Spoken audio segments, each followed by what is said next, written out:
আম্মু আমার সাথে লাস্ট কথা 30 লাখ টাকা বলে দিতে হবে, 30 লাখ টাকা না দিলে আমাকে মানে আর পাবেন না। তা আমি কোথায় থেকে দেবো 30 লাখ টাকা?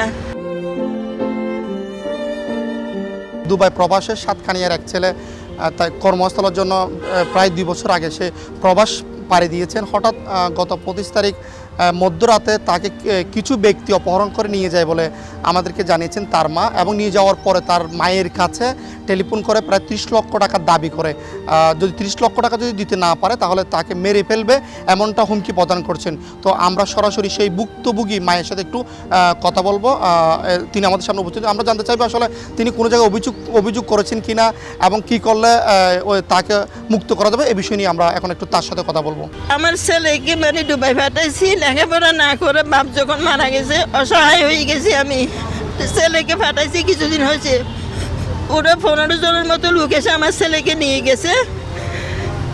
মানে আমার আর ওখানে কেউ নাই মানে হেল্প করার জন্য।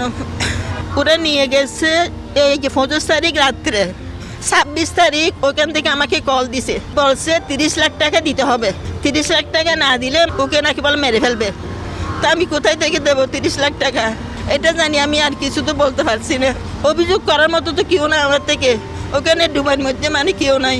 আমাকে বলছে না মানে আম্মু আমার সাথে লাস্ট কথা 30 লাখ টাকা বলে দিতে হবে, 30 লাখ টাকা না দিলে আমাকে মানে আর পাবেন না, এটা মানে শেষ কথা।